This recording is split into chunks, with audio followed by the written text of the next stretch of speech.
ഒന്നുകിൽ ഞാൻ നിന്നെ ചതിച്ച് കല്യാണം കഴിച്ചതാണെന്ന് നീ തെളിയിക്കണം, അല്ലെങ്കിൽ തെറ്റ് നിന്റെ ഭാഗത്താണെന്ന് സമ്മതിച്ച് ഇവിടെ നിന്ന് ഇറങ്ങിപ്പോണം. എന്തായാലും വേഗം വേണം. നിനക്ക് ഞാൻ 1 മാസം സമയം തരും. അതിനകത്ത് നടന്നില്ലെങ്കിൽ നിന്നെ ഞാൻ കഴുത്തിന് പിടിച്ച് പുറത്താക്കും. അമ്മ നിന്നെ സപ്പോർട്ട് ചെയ്യുന്നു കരുതി കൂടുതൽ അഹങ്കരിക്കരുത്. ഉറച്ച ഒരു തീരുമാനം ഞാൻ എടുത്തു കഴിഞ്ഞാൽ പിന്നെ അമ്മ എനിക്കെതിരെ നിൽക്കില്ല. എനിക്കിനി നിന്നെ സഹിക്കാൻ പറ്റില്ല. എപ്പോഴാ നീ തിരിച്ചു പോകുന്നത്? എനിക്ക് ഇനി ഇവിടെ നിൽക്കണമെന്നില്ല. എങ്കിൽ പിന്നെ ഇപ്പൊ തന്നെ പൊയ്ക്കൂടെ? അങ്ങനെ വെറുതെ ഒന്നും ഞാൻ ഇറങ്ങിപ്പോവില്ല. നിങ്ങളാണ് തെറ്റ് ചെയ്തതെന്ന് തെളിയിച്ചിട്ടേ ഞാൻ പോവൂ. എങ്കിൽ തെളിയിക്കേ. അതിന് തെളിവ് കിട്ടണ്ടേ? അത് കിട്ടട്ടെ. അതുവരെ നിങ്ങൾ എന്നെ സഹിച്ചേ പറ്റൂ.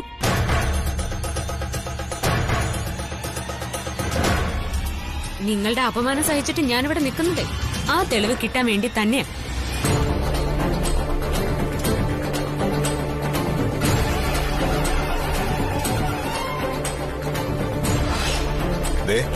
നിന്റെ സംശയത്തിന്റെ കണ്ണുകൾ ഇനി എന്റെ നേരെ വരരുത്. മടുത്തു ഞാൻ. 1 മാസം, അത് തീരുന്ന ദിവസം നിന്നെ ഞാൻ ഇവിടെ നിന്ന് പുറത്താക്കി ഗേറ്റ് അടയ്ക്കും. Mind it.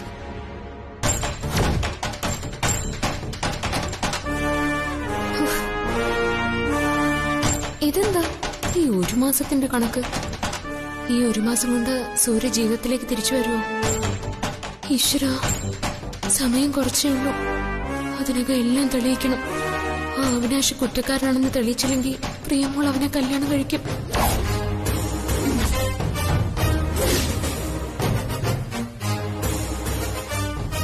എന്റെ കണ്ണാ, ഈ 1 മാസം കൊണ്ട് ഇതെല്ലാം ചെയ്യാൻ നീ എന്നെ സഹായിക്കില്ലേ?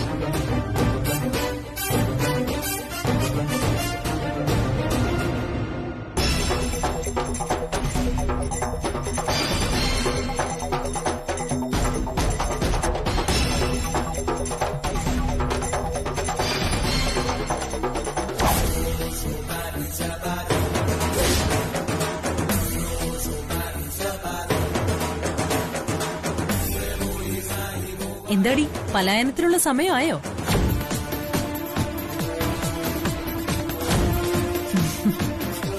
മനസ്സിലായില്ലേ? ഡിക്ക് നിന്നോട് കടക്കപ്പുറത്തെന്ന് പറയാൻ സമയമായോന്ന്. ഓ, ഞാനിവിടുന്ന് പടിയിറങ്ങി പോകുന്നത് ആഘോഷിക്കാൻ കാത്തിരിക്കായിരുന്നു നീ. പിന്നെ അല്ലാതെ, ആഘോഷങ്ങളെല്ലാം നടക്കുന്നത് നല്ല മുഹൂർത്തത്തിലല്ലേ? നീ ഈ വീട്ടിൽ നിന്ന് ഇറങ്ങിപ്പോകുന്ന നിമിഷമാണ് ഇപ്പോ അമരാവതിയിലെ ഏറ്റവും നല്ല മുഹൂർത്തം. മുകളിൽ ഡിക്ക് നിന്നെ ഫയർ ചെയ്യുന്നത് കേട്ടപ്പോ ഞാൻ കരുതി ആ മുഹൂർത്തം ഇന്ന് തന്നെ ഉണ്ടെന്ന്. നന്നായിട്ട് പ്രാർത്ഥിച്ചോ നീ, ചെലപ്പോ നടക്കും. നിന്റെ വീട്ടിലെ ഓരോരുത്തരെയായി ഇവിടെ നീ കൊണ്ടുവന്നുകൊണ്ടിരിക്കുകയാണല്ലോ. എന്തിനാടി? ഇവിടെ നിന്നെ സപ്പോർട്ട് ചെയ്യാനാണോ? സൂര്യയെ നോക്കാൻ എന്ന പേരില് നിന്റെ അനിയത്തിയെ കൊണ്ടുവന്നു. ഇനി നിന്റെ അച്ഛനും അമ്മയും കൂടി വീടടച്ചിങ്ങ് പോന്ന എല്ലാമായി. ഏയ്,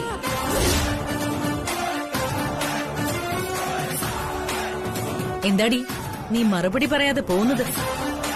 സാധാരണ എന്തെങ്കിലും പറഞ്ഞാ തിരിച്ച് അതിനിരട്ടി പറയുന്നതാണല്ലോ നിന്റെ പതിവ്. അതോ എന്നെ അവഗണിക്കാനാണോ നിന്റെ ഉദ്ദേശം? അതെ, എനിക്ക് പരിഗണിക്കാൻ വേണ്ടിയുള്ള വലിപ്പമൊന്നും നിനക്കില്ല മായേ. അതുകൊണ്ടാ അവഗണിച്ചത്. നിന്റെ ഈ അമിതമായ കുടുംബസ്നേഹം കാണുമ്പോ എനിക്ക് സത്യത്തിൽ ചിരിയാ വരുന്നത്.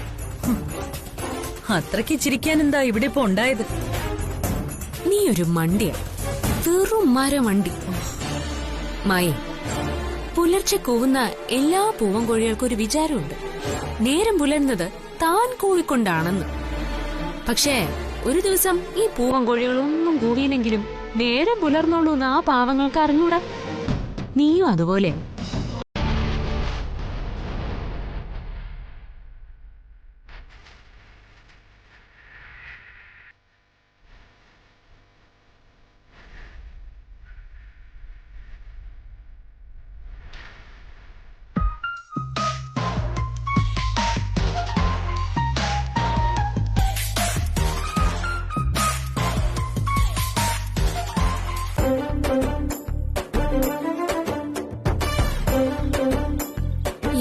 കാര്യത്തില് ഞാനല്ലേ ടെൻഷൻ അടിക്കേണ്ടേ? ഈ ഹിറ്റ്ലർ എന്തിനാ ഇങ്ങനെ ടെൻഷൻ അടിക്കുന്നേ? ആ CBI ഡെഡ്ലൈൻ പറഞ്ഞത് എനിക്കല്ലേ? അതിനെന്തിനാ ഇയാള് കയ്യും പുറകെ കിട്ടി സേതുരാമൻ കളിക്കുന്നു? ഹലോ,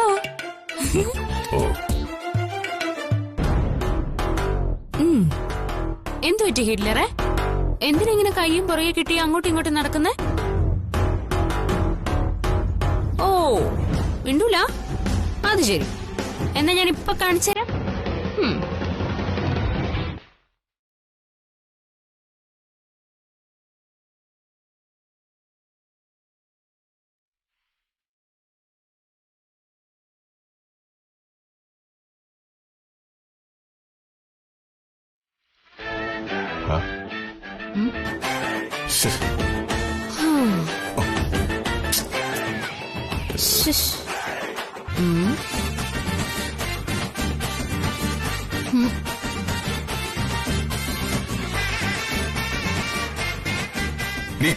നീ എന്താടി എന്നെ കളിയാക്കണോ?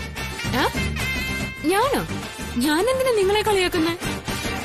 പിന്നെന്തിനാ ഞാൻ നടക്കും പോലെ അങ്ങോട്ടും ഇങ്ങോട്ടും നടക്കുന്നത്? ഞാനേ എനിക്ക് അത്യാവശ്യമുള്ളൊരു കാര്യം ആലോചന നടന്നത്. നീയോ എന്നെ കളിയാക്കാനല്ലടി?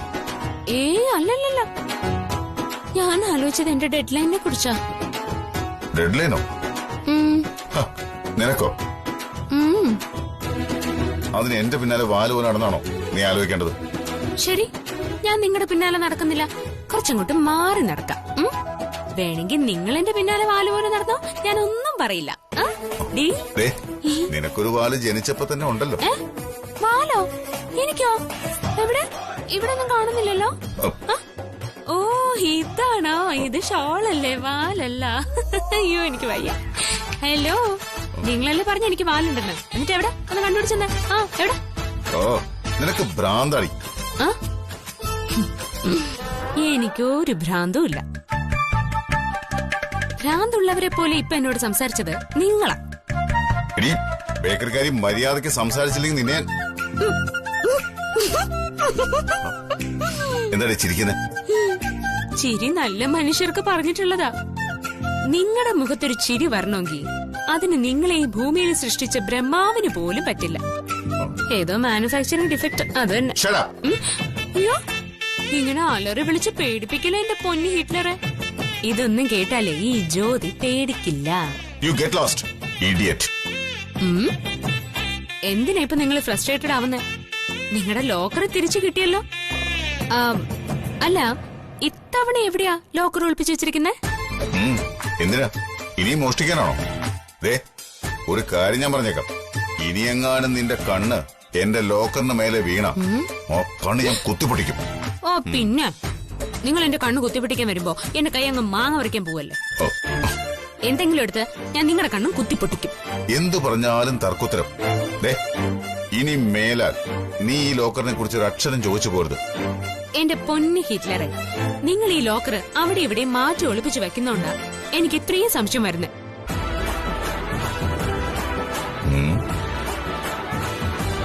എനിക്ക് മാത്രല്ല, ഈ വീട്ടിലെ പലർക്കും ഉണ്ട് സംശയം. അതുകൊണ്ടല്ലേ അത് ഈ വീട് വിട്ട് പുറത്തു പോയത്.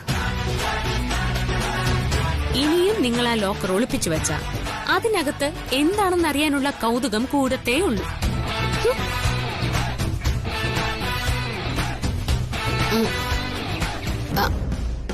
അതെ, അതിനകത്ത് നിങ്ങളെക്കുറിച്ചുള്ള എന്തോ ഭീകരമായ രഹസ്യമുണ്ട്. അതുകൊണ്ടാണ് നിങ്ങൾ ആ ലോക്കർ ഇങ്ങനെ മാറ്റി മാറ്റി പല സ്ഥലത്ത് ഒളിപ്പിച്ചു വെക്കുന്നത്. എന്തേ? ഞാൻ പക്ഷേ അച്ഛന്റെ നിലപാടുകളിൽ അച്ഛൻ വെള്ളം ചേർത്തിട്ടില്ല. ന്യായത്തിന്റെ ഭാഗത്ത് എന്ന് നിന്നിട്ടുള്ളൂ. കഴിഞ്ഞ 2 ആഴ്ചയായി ഓഫീസിൽ ഒരു സമരം നടക്കുകയായിരുന്നു. നീതിക്ക് വേണ്ടി ഒരു പെൺകുട്ടി നടത്തുന്ന സമരം.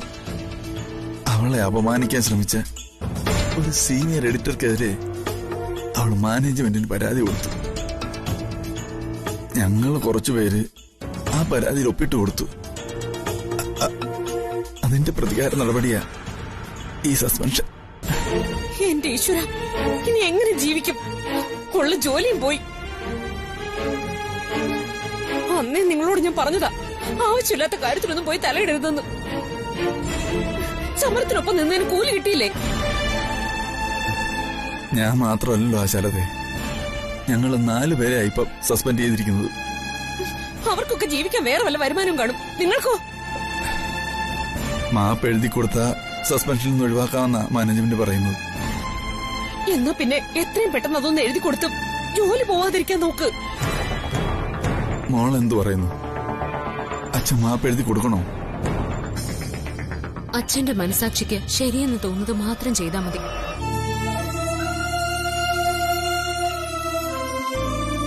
നിന്റെ പ്രായത്തിലുള്ള ഒരു പെൺകുട്ടിക്ക് ഈ അപമാനം നേരിട്ടിരിക്കുന്നു. അവൾക്ക് അച്ഛനില്ല, അമ്മ മാത്രമേ ഉള്ളൂ. പരാതിപ്പെട്ടെടുത്തുനിന്നൊന്നും നീതി ലഭിക്കാതെ വന്നപ്പോഴാ ഞങ്ങൾ സമരം തുടങ്ങിയത്. നിനക്കൊരു അപമാനം നേരിട്ടാൽ അച്ഛൻ പ്രതികരിക്കണ്ടേ മോളെ? അച്ഛൻ അതേ ചെയ്തിട്ടുള്ളൂ. വല്ലവരുടെയും കാര്യത്തിന് പ്രതികരിക്കാൻ പോയിട്ടിപ്പോ സ്വന്തം ജോലി പോയപ്പോ സമാധാനമായല്ലോ. നിങ്ങൾ ഇനി എങ്ങനെ ജീവിക്കും? അഭിമാനം നഷ്ടപ്പെട്ട് ജീവിക്കുന്നതിനേക്കാൾ നല്ലത് മരിക്കുന്നതാ ശാലതേ.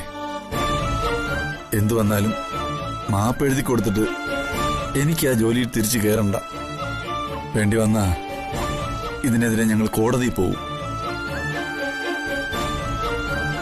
മോളെ, അച്ഛനൊന്ന് കിടക്കട്ടെ, വയ്യ. പതുക്കെ. വേണ്ട, അച്ഛൻ പൊക്കോളാം.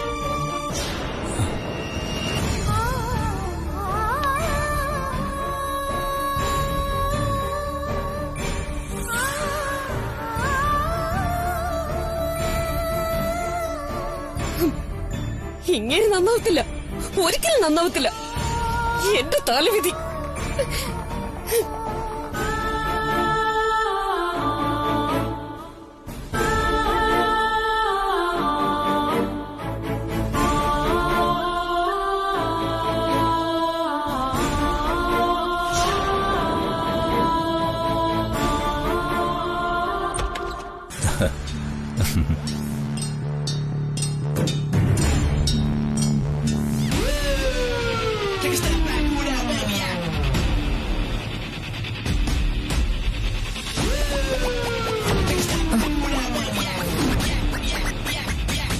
Hey, who are you?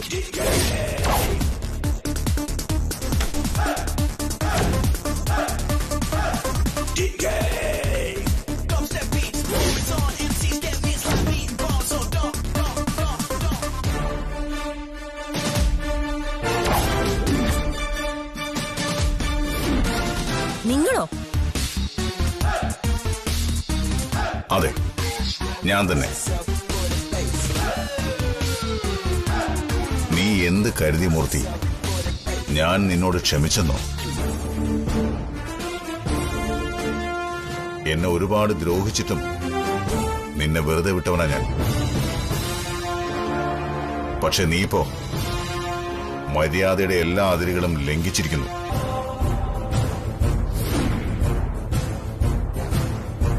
നീ എന്റെ അമ്മയും മരുമകളെയും കെട്ടിയിട്ടു, എന്റെ ഭാര്യയെ പൂട്ടിയിട്ടു. അതിനുള്ള ശിക്ഷ 2 അടിയിൽ ഒതുങ്ങുമെന്ന് വിചാരിച്ചോ നീ?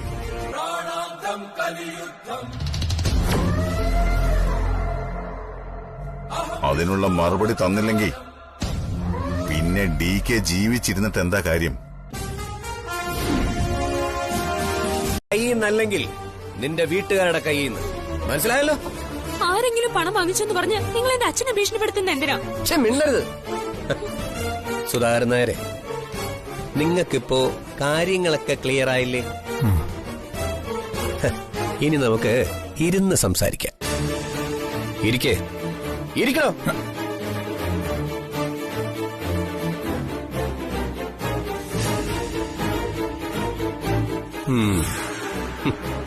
ഇനി ഞാൻ പറയണത് പോലെ ചെയ്യണം, ഇല്ലെങ്കിൽ കാര്യങ്ങൾ വഷളാവും. ചേച്ചി, കുടിക്കാനൊരു ചായ കിട്ടും. മധുരം കുറച്ച് മതി, വളരെ വളരെ കുറച്ച്. ചെല്ലേ, ചെല്ലാൻ.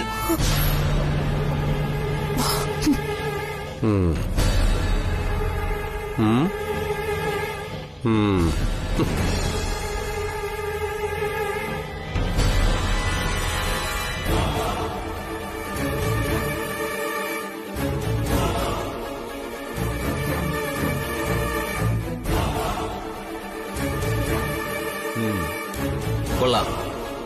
ഇതുപോലൊരു ചായ ഇന്ന് വരെ കുടിച്ചിട്ടില്ല. താങ്ക്സ്. അപ്പൊ പറഞ്ഞു വന്നത് ആ രാമേന്ദ്രന്റെ കാര്യം. പണം വാങ്ങി അയാൾ മുങ്ങി, ബിസിനസ്സും പൂട്ടി. പക്ഷേ നിങ്ങളുടെ ഒറ്റ ഉറപ്പില ഞങ്ങൾ പണം കൊടുത്തത്. അതിന്റെ തെളിവാ നിങ്ങൾ ഒപ്പിട്ട ഈ ചെക്കും മുദ്രപത്രവും. ഞങ്ങൾക്കിപ്പോ ആര് പണം തന്നാലും മതി. സുധാകര, രാമേന്ദ്രൻ തരാനുള്ള പണം നിങ്ങൾ തന്നേ പറ്റൂ. എന്റെ കയ്യിൽ വിഷം വാങ്ങാൻ പോലുള്ള കാശില്ല. കട്ടവനെ കണ്ടില്ലെങ്കിൽ കണ്ടവനെ പിടിക്കുന്നതാണോ നിങ്ങളുടെ ന്യായം? ഇവിടെ പോലീസും കോടതിയൊക്കെ ഉണ്ട്. ഓ, ഞങ്ങളുടെ പോലീസും കോടതിയൊക്കെ ഞങ്ങൾ തന്നെ. സുധാകര, നിങ്ങൾ പണം തന്നില്ലെങ്കിൽ നിങ്ങളെ ഞങ്ങൾ അങ്ങ് കൊല്ലും. നിങ്ങൾ എന്താ ഭീഷണിപ്പെടുത്തുവാണോ? അയ്യോ അല്ല കുട്ടി, ഒരു സത്യം പറഞ്ഞതാ. അല്ലെങ്കിൽ ഒരു കാര്യം ചെയ്യും, കുട്ടി തന്നെ DKയുടെ കയ്യിൽ നിന്ന് അത്രയും പണം വാങ്ങിച്ചെന്നാ മതി. അപ്പൊ പ്രശ്നം തീർന്നല്ലോ. എന്താ പറ്റില്ലേ? നടന്നു തന്നെ. എടോ, ഇവിടുന്ന് തനിക്കൊരു 5ന്റെ കാശ് കിട്ടാൻ പോകുന്നില്ല. മര്യാദക്ക് പോവാൻ നോക്ക്. പോ. അയ്യോ, പണം വേണോന്ന് ആര് പറഞ്ഞു? സാവകാശം തരാം. അതുവരെ പണയമായിട്ട് ഇയാള് ഞങ്ങളെ കസ്റ്റഡി കാണും. ഇയാളെ പിടിച്ച് വണ്ടി കയറ്റടാ. എണീക്കോ അങ്ങോട്ട്. പിടിച്ചോണ്ട് പോടാ അങ്ങോട്ട്. അയ്യോ,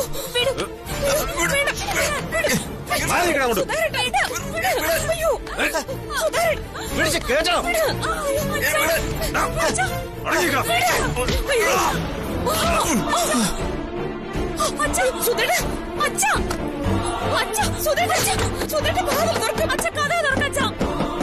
നീയൊക്കെ എന്റെ ശവം മാത്രമേ കൊണ്ടുപോകത്തോളാ. എന്റെ ശവത്തിനും നിന്നെ കൊണ്ടൊക്കെ ഞാൻ കണക്ക് പറയിപ്പിക്കും.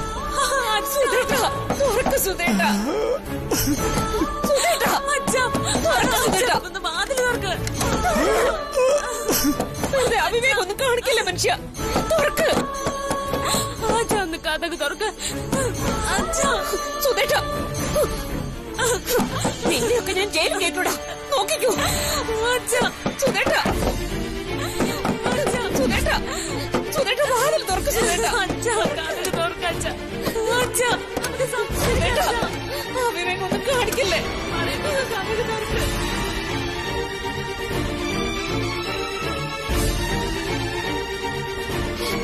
സുധേട്ട, സുധേട്ട, വാതിൽ തുറക്ക്. പറയട്ടെ.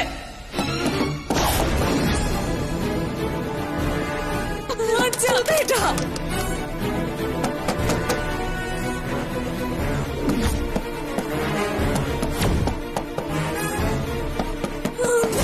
സുധേട്ട, ഇതിനേക്കാൾ ഭേദം മരിക്കുന്നതാ. എന്റെ മരണത്തോടെ എല്ലാം തീരട്ടെ. വാതിൽ തുറക്കച്ച.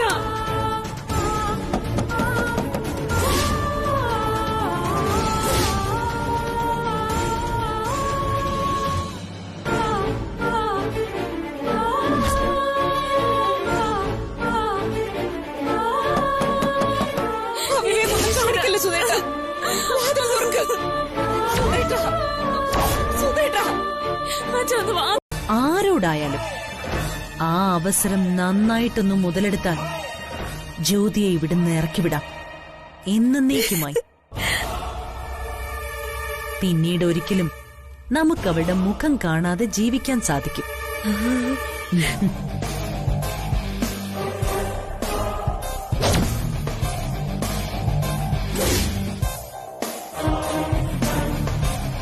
വരാൻ പോകുന്ന ന്യൂ ഇയർ നമ്മുടെ സ്വാതന്ത്ര്യ ദിനമായിരിക്കും. ഒപ്പം ജ്യോതിയുടെ ഈ വീട്ടിലെ അവസാന ദിനവും. അവളെ പൊളിച്ചടുക്കും ഞാൻ.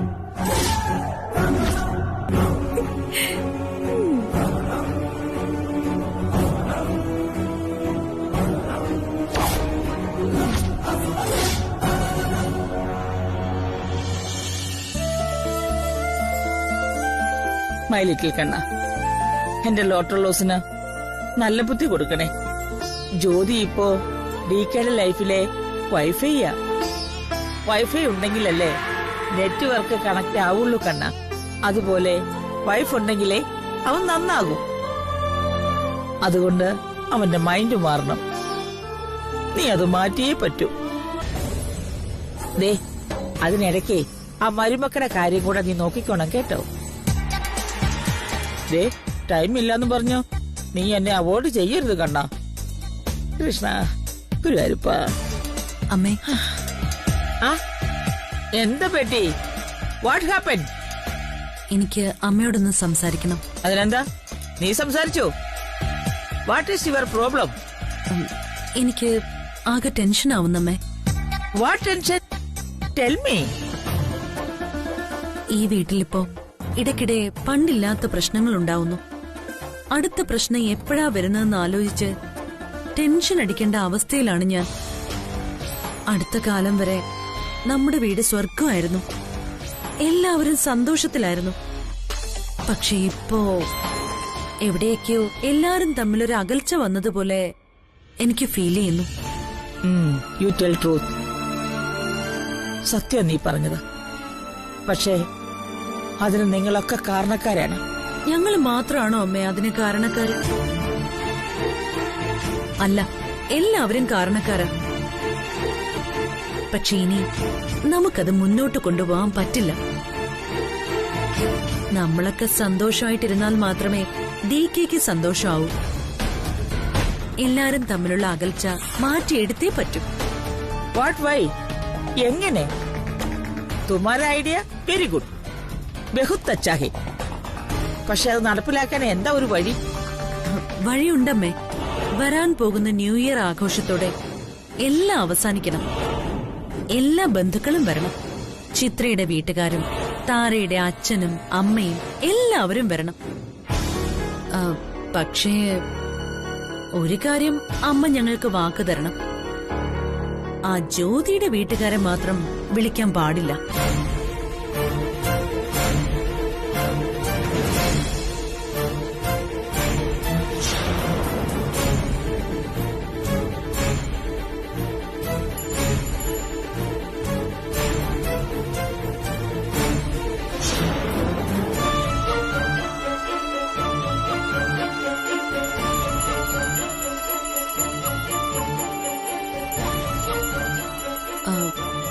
അമ്മേ, ഞാൻ പറഞ്ഞതിന് അമ്മ മറുപടിയൊന്നും പറഞ്ഞില്ല.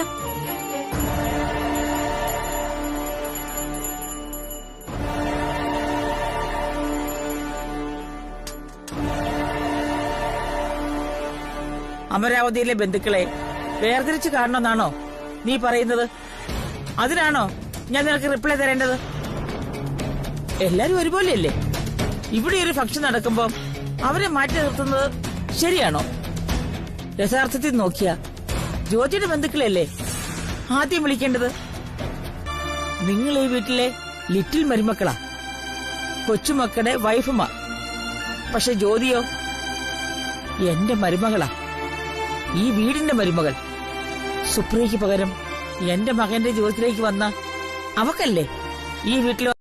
ഇനി ചിലപ്പോ ഞാൻ ആദ്യം ചെയ്യും. ബേക്കറിക്കാരി, അയ്യോ,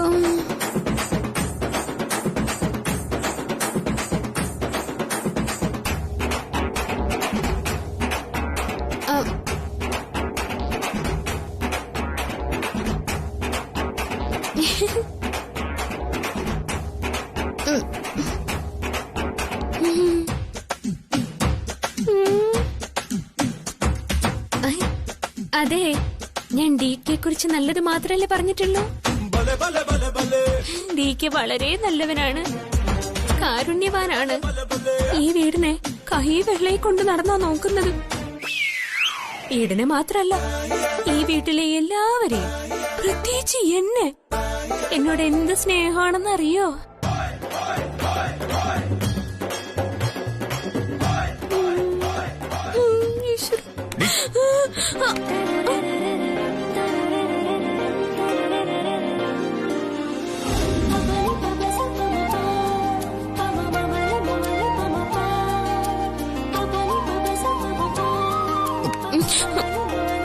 നിനക്കെന്താ ഭ്രാന്ത് പിടിച്ചോ? നിന്നോട് ഞാൻ എത്ര തവണ പറഞ്ഞു സുപ്രിയയുടെ ഫോട്ടോയുമായിട്ട് സംസാരിക്കരുതെന്ന്? ഹലോ ഹിറ്റ്ലറെ, എനിക്ക് നിങ്ങളെ പോലെ ഈ ആത്മാവിനോട് സംസാരിക്കുന്ന ഭാഷ അറിയില്ല. അതുകൊണ്ടാ ഫോട്ടോ നോക്കി സംസാരിക്കുന്നത്. അല്ല, നിങ്ങളൊരു മന്ത്രവാദിയാണോ എന്നെനിക്കൊരു സംശയമുണ്ട്. നിന്നോട് മിണ്ടിപ്പോരുതെന്നാ പറഞ്ഞത്. എന്നോട് മിണ്ടിപ്പോരുതെന്ന് പറയാൻ നിങ്ങൾ ആരാ?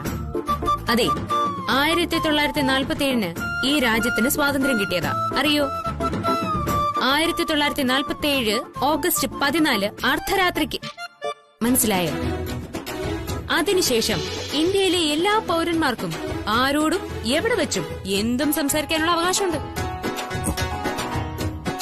ഒരു പെണ്ണായതുകൊണ്ട് എന്നെ മാറ്റി നിർത്താം എന്നൊന്നും നിങ്ങൾ വിചാരിക്കണ്ട.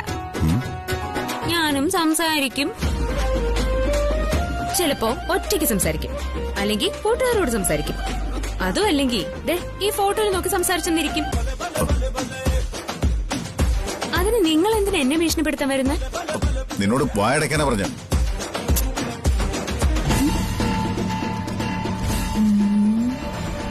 സുപ്രിയ എന്റെ ഭാര്യ.